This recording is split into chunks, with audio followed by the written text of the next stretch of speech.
നമസ്കാരം. ഗസയിൽ പുതിയ വെടിനിർത്തൽ കരാർ സംബന്ധിച്ച് മധ്യസ്ഥ രാജ്യങ്ങൾ തിരക്കിട്ട നീക്കത്തിലാണ് ഇപ്പോൾ മുന്നോട്ട് പോകുന്നത്. ബന്ദികളുടെ മോചനത്തിന് കേന്ദ്രീകരിച്ചാണ് ഇപ്പോൾ ചർച്ച പുരോഗമിക്കുന്നത് എന്നാണ് ഇതിലെ ഏറ്റവും പ്രധാനപ്പെട്ട ഒരു കാര്യം. ഗസയിലേക്ക് സഹായം വൈകിയാൽ കൂട്ടമരണത്തിന് സാധ്യതയെന്ന് UN ഏജൻസികൾ വ്യക്തമാക്കിയിട്ടുണ്ട്. ഇറാൻ അമേരിക്ക നിർണായക ആണവ ചർച്ച ശനിയാഴ്ച ഒമാനിൽ നടക്കാനിരിക്കവെയാണ് ഇക്കാര്യങ്ങളെക്കുറിച്ച് പറഞ്ഞത്. UN സംവിധാനങ്ങൾ പൂർണ്ണമായും പിന്തള്ളി ഗസയിൽ സ്ഥിരം സൈനിക സംവിധാനം ഒരുക്കാനുള്ള ഇസ്രായേൽ നീക്കം അന്താരാഷ്ട്ര നിയമങ്ങളുമായി ബന്ധപ്പെട്ട നഗ്നമായ ലംഘനമാണെന്നും UN secretary general Antonio Guterres പറയുകയുണ്ടായി. സൈനിക സമ്മർദ്ദത്തിലൂടെ ഫലസ്തീൻ ജനതയെ പുറന്തള്ളാനുള്ള പദ്ധതി ഇപ്പോൾ അംഗീകരിക്കാനാവില്ലെന്നും അദ്ദേഹം വ്യക്തമാക്കിയിട്ടുണ്ട്. US പിന്തുണയോടെ ഗസ ജനതയെ പുറന്തള്ളാനുള്ള ഇസ്രായേൽ പദ്ധതി സംബന്ധിച്ച റിപ്പോർട്ടുകൾക്കിടയിലാണ് UN സെക്രട്ടറി ജനറലിന്റെ പ്രതികരണമുള്ളത്. ഇതിനിടെ ബന്ദികളുടെ മോചനവുമായി ബന്ധപ്പെട്ട് പുതിയ വെടിനിർത്തൽ നിർദ്ദേശം സംബന്ധിച്ച് തിരക്കിട്ട ചർച്ച നടക്കുന്നതായും ഇതിനെക്കുറിച്ച് റിപ്പോർട്ടുകളുമുണ്ട്. ബന്ദികളുടെ മോചനം പ്രധാന അജണ്ടയാണെന്നും അതിനായി സാധ്യമായ എല്ലാ ശ്രമങ്ങളും തുടരുമെന്നും US പ്രസിഡന്റ് ട്രംപും ഇസ്രായേൽ പ്രധാനമന്ത്രി ബെഞ്ചമിൻ നെതന്യാഹുവും കഴിഞ്ഞ ദിവസം വൈറ്റ് ഹൗസിൽ സംയുക്ത വാർത്താ സമ്മേളനത്തിൽ അറിയിച്ചിരുന്നു.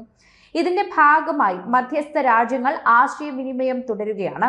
ഗസയിൽ സ്ത്രീകളും കുട്ടികളും ഉൾപ്പെടെ ജനങ്ങൾ കടുത്ത ഭക്ഷ്യ ജലക്ഷാമം നേരിടുന്നതായും സഹായം വൈകിയാൽ വലിയ മാനസിക ദുരന്തമാകും സംഭവിക്കുകയെന്നും UN ഏജൻസികൾ അറിയിച്ചു.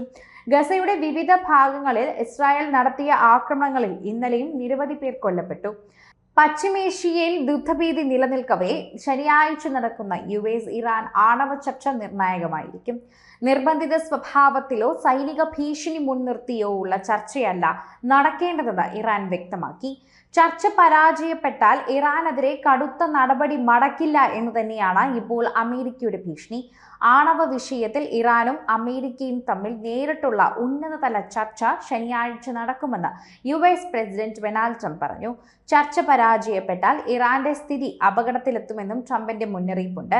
ഗസയെന്ന മരണക്കെണിയിൽ നിന്ന് ജനങ്ങളെ മാറ്റിപ്പാർപ്പിക്കുകയാണ് പ്രധാനമെന്നും ബന്ദികളുടെ മോചനം ഉറപ്പാക്കാൻ ശ്രമം തുടരുമെന്നും ട്രംപ് അറിയിച്ചു. ആണവ വിഷയത്തിൽ ഇറാനുമായി നേരിട്ടുള്ള ചർച്ച ശനിയാഴ്ച നടക്കുമെന്ന് ട്രംപ് വെളിപ്പെടുത്തി. ഇസ്രായേൽ പ്രധാനമന്ത്രി ബെഞ്ചമിൻ നെതന്യാഹുവിനൊപ്പം വൈറ്റ് ഹൗസിൽ നടത്തിയ വാർത്താ സമ്മേളനത്തിലാണ് ട്രംപ് ഇക്കാര്യം അറിയിച്ചത്.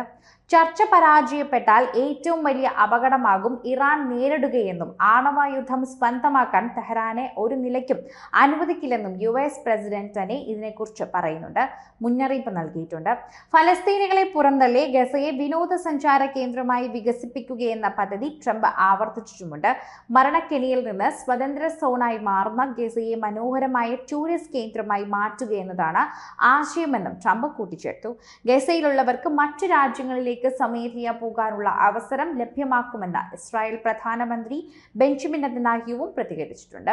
ഇസ്രായേൽ ആക്രമണം വ്യാപിപ്പിച്ച് ഗസയിൽ യുദ്ധം അവസാനിപ്പിക്കാനും ബന്ദികളുടെ മോചനത്തിനായുള്ള ശ്രമം തുടരുമെന്നും അമേരിക്കൻ പ്രസിഡന്റ് വ്യക്തമാക്കി.